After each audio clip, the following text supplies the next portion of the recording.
Money claims. Money claims online, county court judgments. What is it? Well, I didn't want to make this video, but my missus says that she says, you're an expert. You need to share this because it's helped us, it's helped you, and you know what you're doing, and most people are too scared. And she said, if you share what you've done, you could help loads of people. So don't come at me if you don't like what I've done historically. And I'll try and explain, because it never feels good doing this. Like serving a money claim, serving a county court judgment, it never feels good. So just to I don't do it out of, there's no pleasure in this. For me, I've historically served money claims or county court judgments because I've felt wronged. I've felt unfairly treated. And I'll explain now the circumstances which drove me historically to serving money claims, money court claims online. You get the idea. It's you're using in the UK, there's a money claim system, and in Malaysia there is the same money claim system.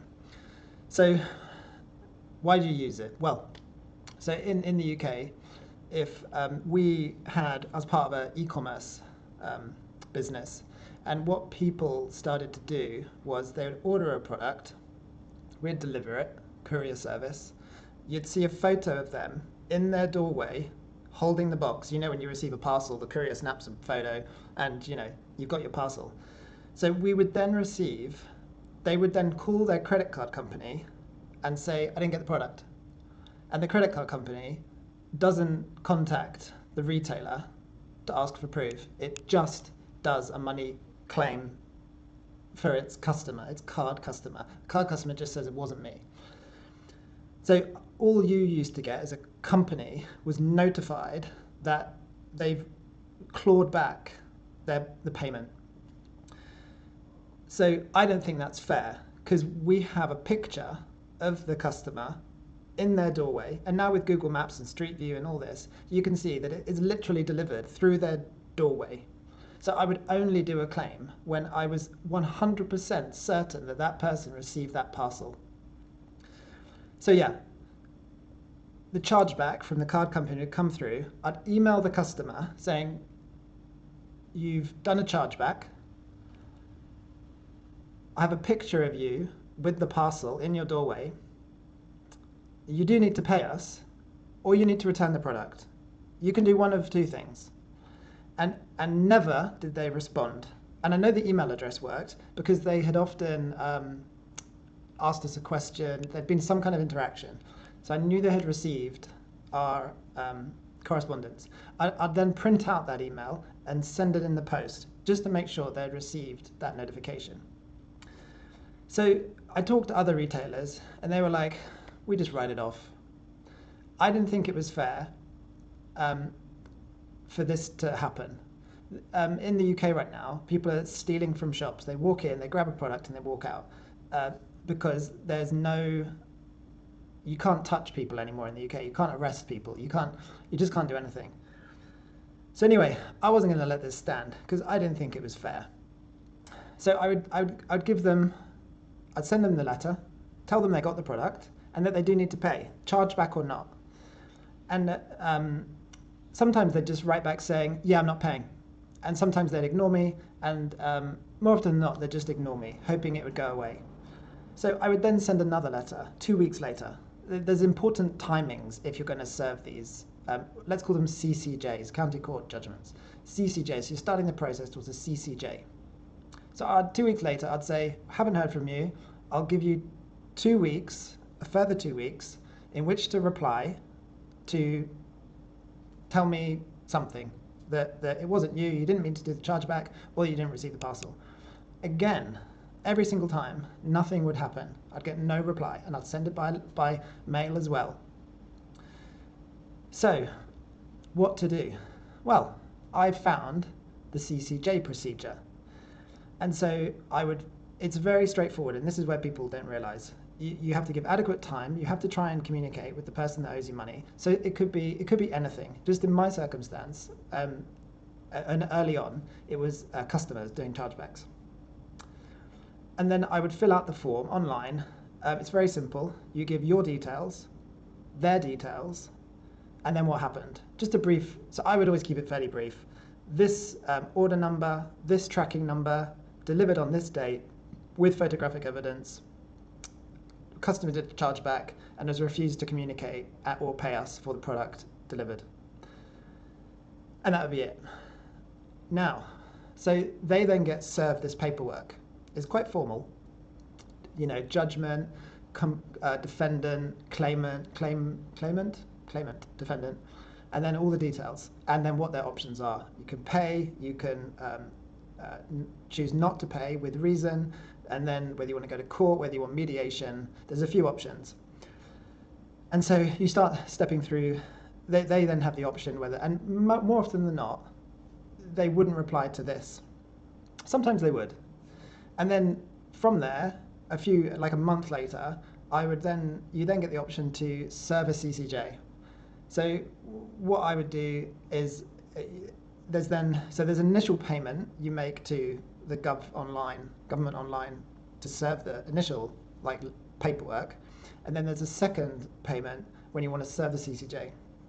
And to my surprise, many customers got in touch and wanted to pay, and probably more than half paid.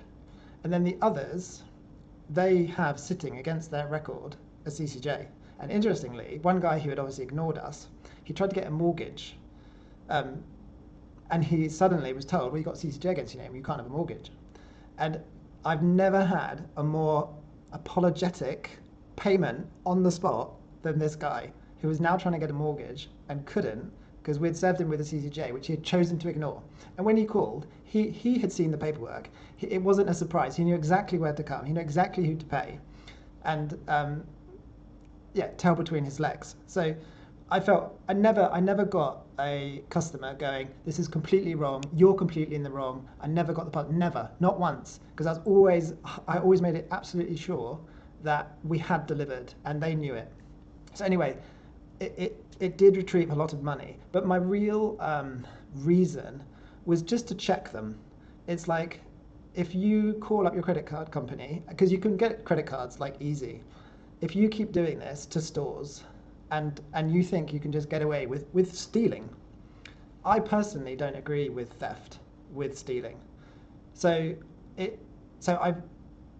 like I said, it never felt good serving these, but I felt like I was straightening them out. Even if they didn't pay me back, they would think twice about stealing again, was my hope. Because I think there does need to be some, not punishment, but when someone shoplifts, we caught you, you need to put it back or you need to pay for it. You don't need, you don't need to go to prison or anything like that, or anything crazy, or just we got you, pay or put it back. Just to check them, because you don't want it becoming a virus. In the UK, theft is now a virus. I think John Lewis, one of our major retailers, they attributed something like, it was some crazy number to theft. It's something like I don't want to say 500 million, maybe that was Walmart or Target, but it's a huge financial number that they said, that has gone out of our shop, that has walked out of our shop without payment. So that's the reason. And I really didn't want to make this video because it never felt good doing this. I know some people come after me in the comments for, picking on people. They'll come up with some reasons. And maybe it's fair enough, but how about I go into your house and steal your stuff? Think of it that way. All right, so this was against customers that did a chargeback and stole from us. I had a really interesting one against a publicly traded company.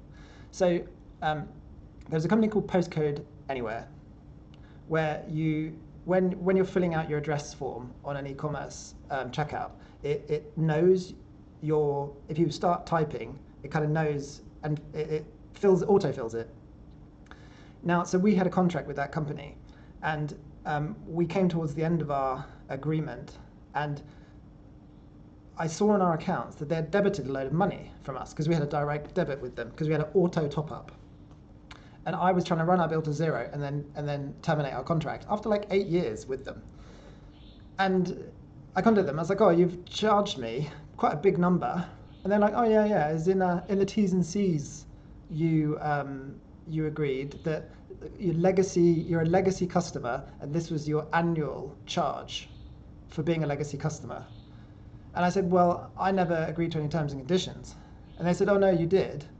And weirdly, the last time I had logged in to this website to do a top up, I had deliberately not agreed to the T's and C's. I have no idea why, but I can specifically remember not agreeing to the T's and C's.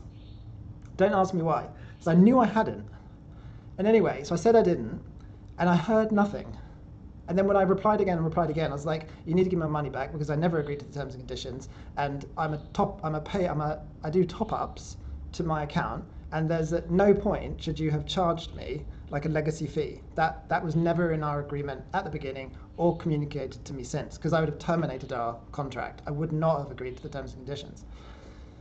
They ignored me. So I was like, "You've got 2 weeks, or I just said escalate it." And I was like, "Without further notice, I will escalate this." Anyway, so 2 weeks later, I think I did one more, like, 2 weeks is up, I'm now going to begin escalation if I don't hit by such a date. I always try to give them as much time as possible to not have to do a CCJ. Anyway, heard nothing. And the original company, Postcode Anywhere, had been bought by GB Group. I know this is so boring, I'm really sorry, but I'm just trying to share a few scenarios. Because I think if you're a businessman, or if you've ever had people kind of steal from you, like online, it will be useful. Anyway, so I CCJ'd them, did the form, sent it to their like registered office, like their HQ, and I couldn't believe it. On the day I knew they were getting that letter, I had their legal counsel contact me, urgent, must talk, blah, blah, blah. So it must be a big deal if you're a PLC to have a CCJ against you. Maybe you have to disclose it in your finances or something. Or maybe as a finance guy, you have to report that to your seniors, like the CEO or something, that you've been CCJ'd. So it was weird, because suddenly, from ignoring me, they literally couldn't email me enough.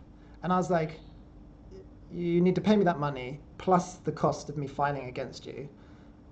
I never do the interest thing. I never charge interest. I was like, "You just need to pay me my fee and pay me the money," because I never did the T's and C's. And I think in their system, they could see I never agreed to the T's and C's. So anyway, they then wanted like all this, "You now won't claim against us if we pay you, you need to agree." And I was like, "Look, pay me the money, and like, I'm not agreeing to anything. You either reply with the form, pay me, or you pay me the money and I'll close it. I'm not going to start entering into like some kind of ulterior agreement," because they still, for some reason, want to like take the upper hand with you. It's like, you've been served. Reply on the paperwork. We're not now going around the paperwork because you've made me do it. Anyway, I then felt like I had the upper hand. So anyway, they paid the fee, and I like, "You can cancel your CCJ, just say it's been settled." So that was interesting, because I thought a public company would just give me the big finger and tell me like, "See you in court, buddy," because we'll just like drain you. Because going to court costs me relatively way more money than it costs them relatively. But there's something about CCJs they didn't like. Anyway, I've also done this. Back in the day, I had an employer who I thought was going bust. It's one of my very first jobs. And I didn't get my pay when it was due on the day. And I knew they were in financial difficulty. And I also knew that if you'd CCJ'd them, when it comes to paying out their creditors, you got on you joined the front of the queue. I don't know how I found this out. I think it's true. But say like other people employed and you've CCJ'd, I've got a feeling you're paid first. So I, on the spot, on the day I didn't get paid, CCJ'd the company. And weirdly, again, I was surprised. They paid me as soon as they got the paperwork that I'd CCJ'd them. And weirdly, they did also go bust. So really weird experience, but saved me a month's salary, which back then, like, I needed, man. I needed like month to month, you know. And then the other one that's been interesting This is really recent. I tried to ship a parcel from Malaysia to the UK, and the company that I shipped the parcel with, I didn't actually know until afterwards, was a UK limited company.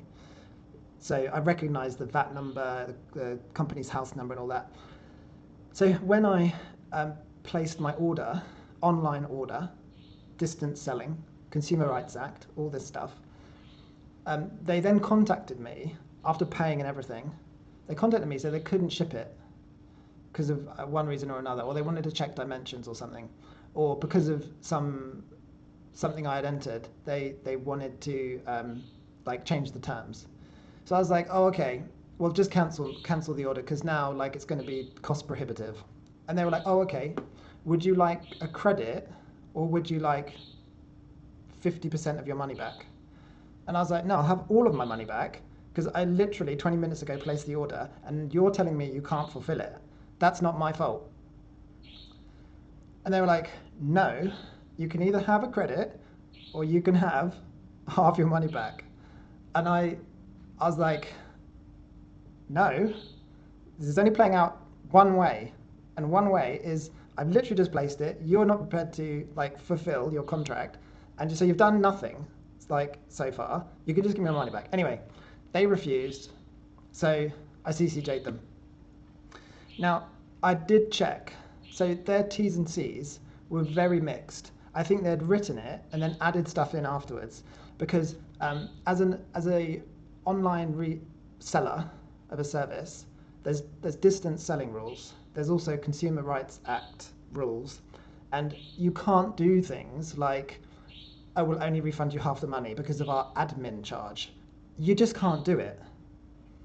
Let's say they had gone all the way down to, I don't know, arranging the import and tariffs, and let's say they'd actually done something material, then I can see they'd have a case. But within 20 minutes, them contacting me to say they couldn't fulfill my courier service, you're not keeping any admin. So I put their T's and C's through an AI engine, and I said, are these fair?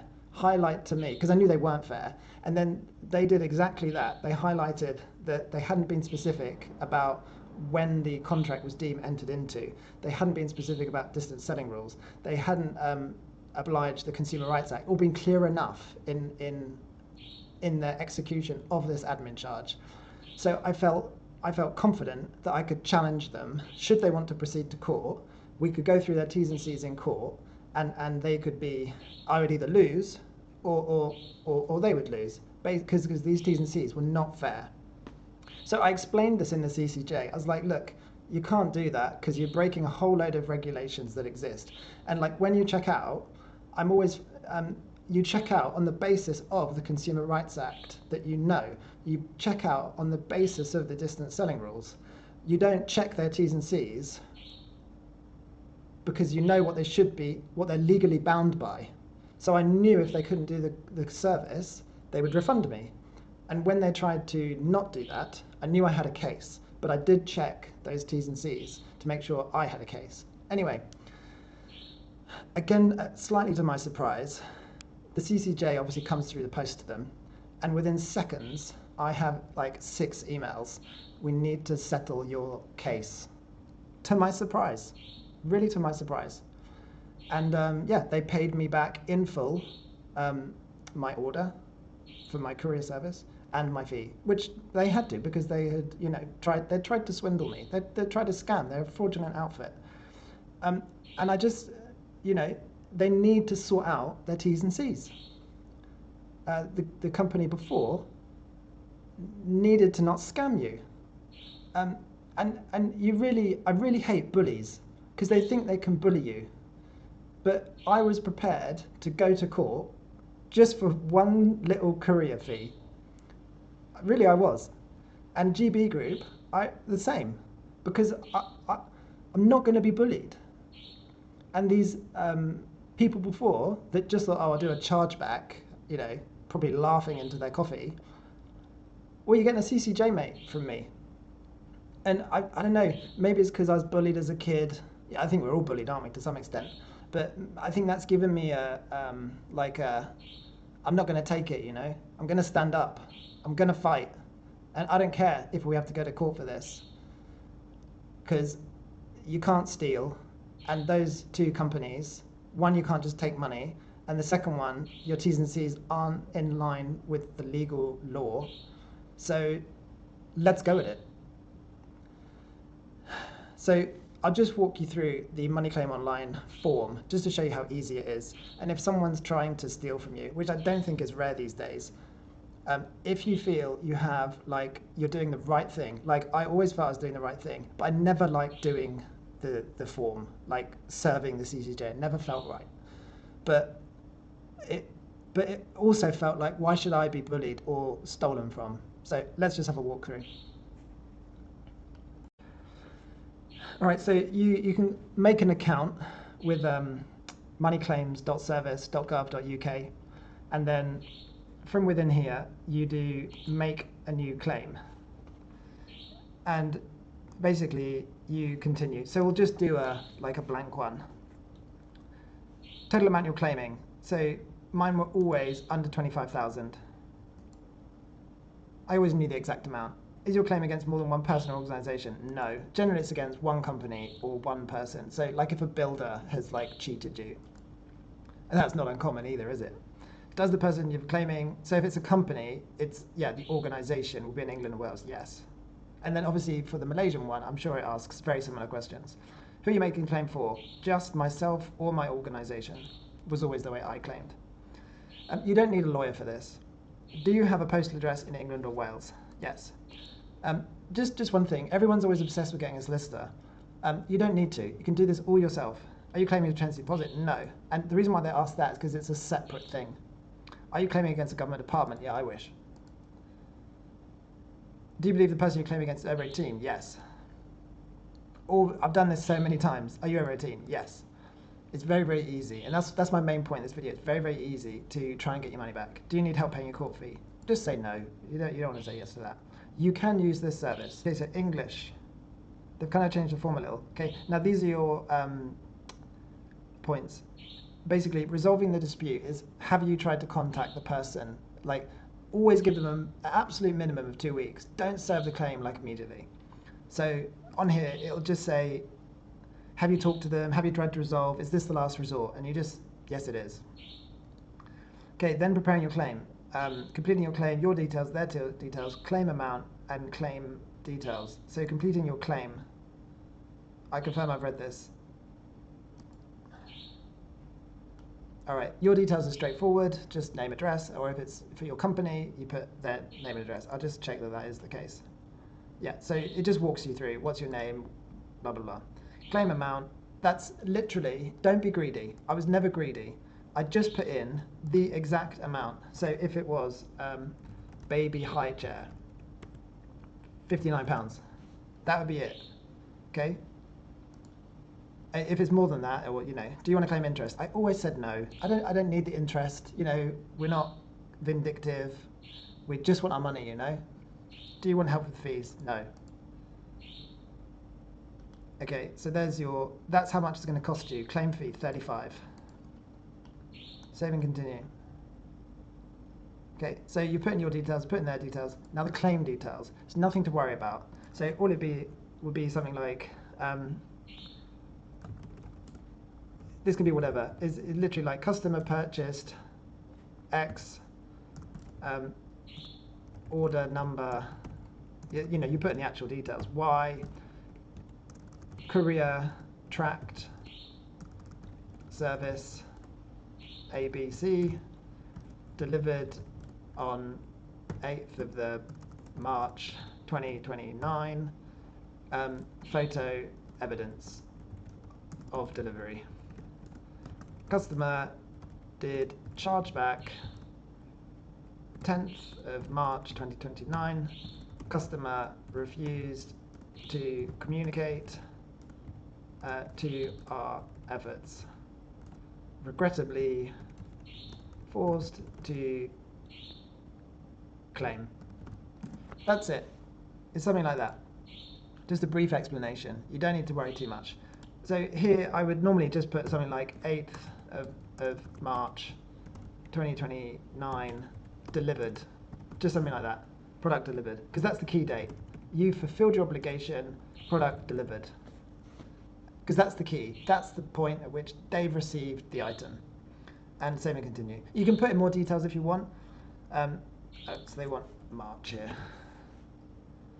It's up to you. I normally just put in really, oh, they don't like that, or they don't like. Probably the future date, 2024. Yeah, sorry, I put in a future date. You just want bare bones. And then here, I would always just say, my evidence is always letters, emails, and other correspondence. If yours differs from that, fine, go ahead. But you don't need, bare bones is enough. And then check and submit your claim. You obviously need to put in your details, their details, and then check and submit. It's as simple as that. It really is a very straightforward process. They'll then get the document, and then they can choose what to do.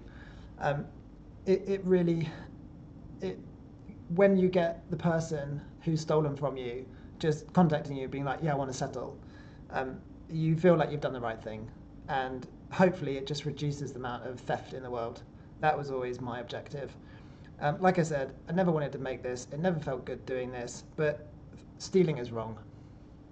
So I hope that's been super useful. If anyone needs any help, or if I've missed anything about the form or why, or any question at all, just ask in the comments. My missus reckons I'm an expert. Unfortunately, I've just had to do quite a number of them. But if someone owes you money and they won't respond, this is the way to go. Really quick, really easy, minimal cost, and more chances than not, at least from my experience, you get your money. All right, I hope that's been useful. I hope you take that in the best way possible. I'm just trying to help. That's it.